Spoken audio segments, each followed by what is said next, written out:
Michel Derdevé, bonjour. Vous êtes secrétaire général d'Enedis.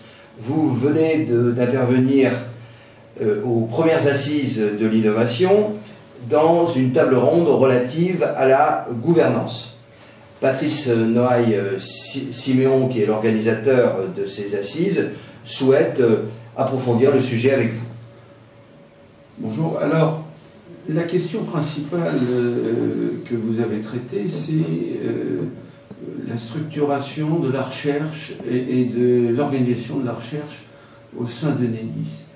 Est-ce que vous pouvez nous parler de la suite, c'est-à-dire une fois que les idées ont été développées et cultivées, il faut à un moment les mettre sur le marché, comment ça se passe? Alors, vous posez une très bonne question, puisque en fait, le secteur de la distribution d'électricité, donc Enedis est le gestionnaire du réseau public de distribution d'électricité, c'est une entreprise de 36 000 salariés qui opère sur 95% du territoire français, et on s'inscrit dans une veine, dans une tradition qui est la qualité de la recherche, du développement de la grande entreprise publique EDF.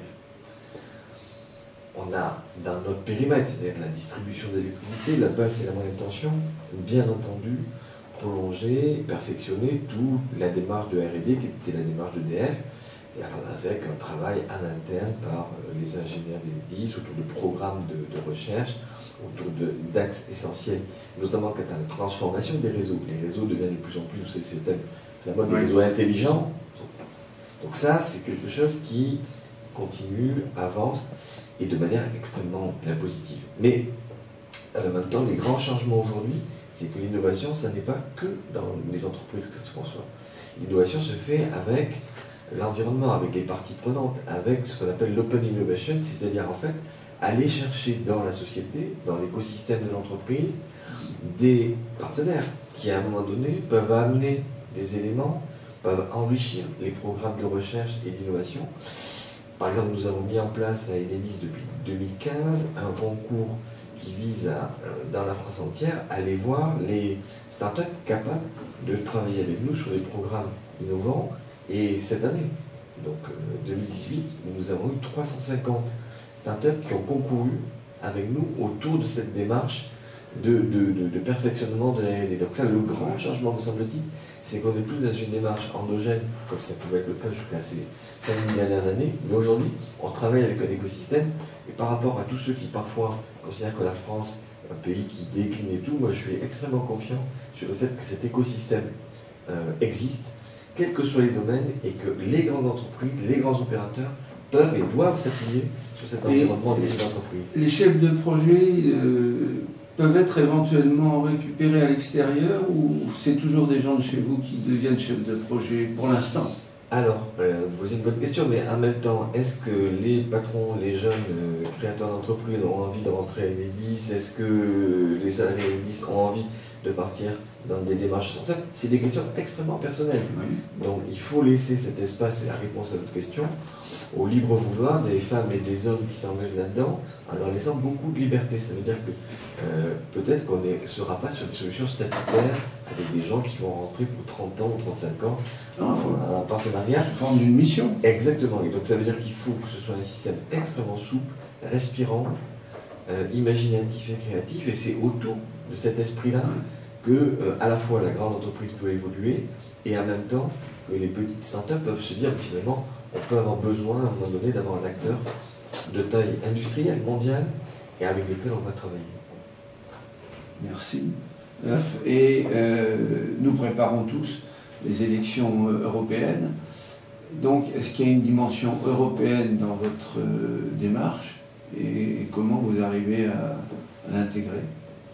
Vous posez une bonne question. Le sujet européen, c'est que beaucoup de domaines ou de thèmes de la transformation des entreprises renvoient au niveau européen. Je prends dans mon domaine la transition énergétique, le changement de modèle énergétique supposera d'avoir des ruptures technologiques autour du stockage de l'électricité, autour de la mobilité durable, autour peut-être de technologies comme le courant continu. Et on voit bien que si chaque pays des 27 fait sa propre R&D avec son petit budget, mobilise ses opérateurs industriels, publics ou privés, ça ne le fera pas. Il n'y aura pas la taille critique par rapport aux Chinois, par rapport aux Américains. Et donc, le sujet que nous avons en Europe, c'est de savoir sur certains domaines de recherche et développement, avoir une pratique commune, transférer au niveau européen les budgets, les moyens que chaque État peut mettre en place pour pouvoir être meilleur, plus performant et dans la compétition mondiale.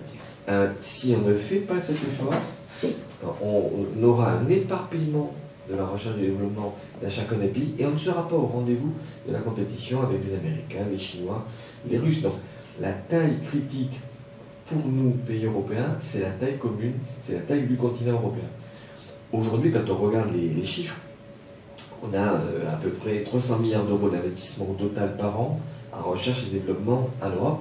C'est infinitésimal, ça n'est pas assez par rapport aux enjeux.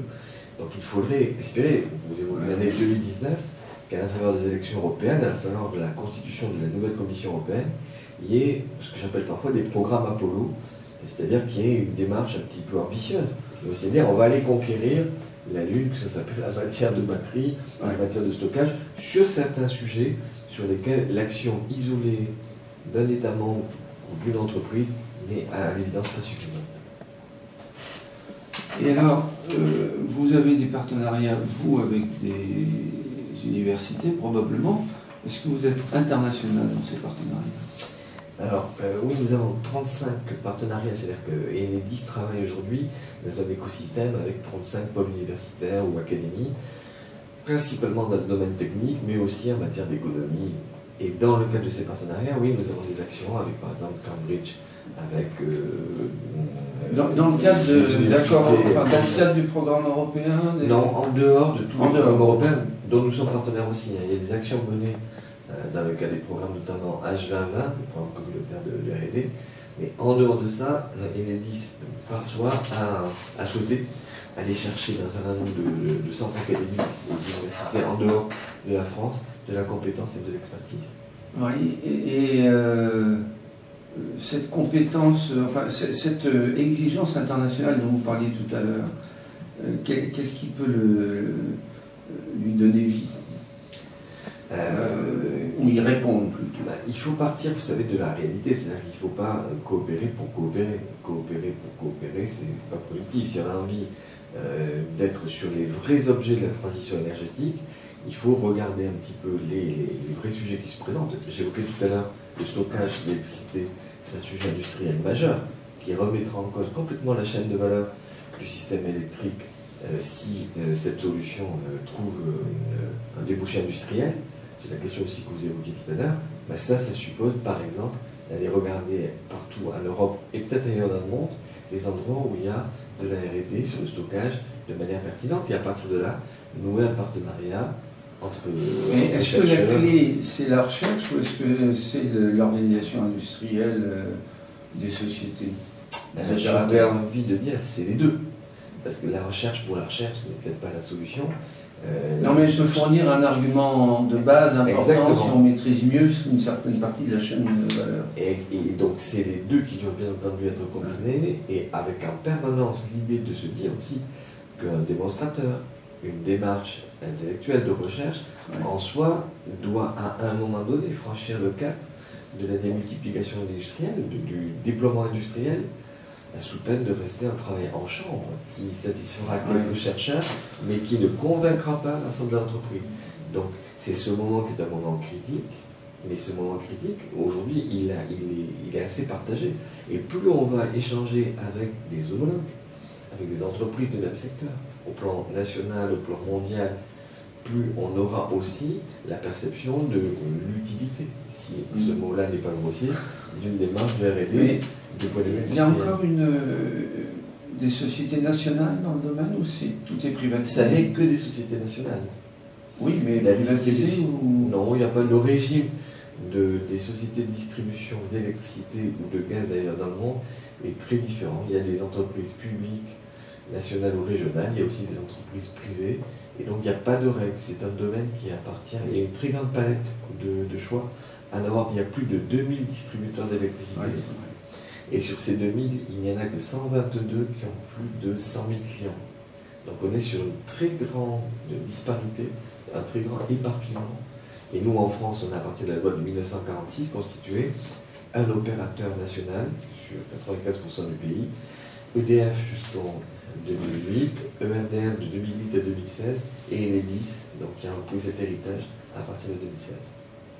Et l'Europe pousse à la privatisation ou non, à la concurrence? Non, le droit européen est très clair. Le régime de propriété ne relève pas du droit communautaire. Le régime de propriété relève du choix politique de chaque État. Par contre, l'Europe, en matière d'infrastructure et de réseau, dit qu'il faut que les réseaux soient accessibles par tous les acteurs de marché, en amont et en aval, les fournisseurs, les producteurs, vers tous les clients. Et le réseau doit être une architecture neutre, équitable, non discriminatoire, qui achemine l'électricité ou qui achemine le gaz au bénéfice de tout le monde. C'est une société d'autoroute et qui doit être... Oui. Qui ne doit pas laisser passer tel ou tel type de véhicule, mais qui doit laisser s'acheminer l'ensemble des... Au même tarif. Au même tarif, au même péage. Au même péage. Merci. Merci à vous. Eh bien, merci messieurs pour cet échange très fructueux, très intéressant. Et merci.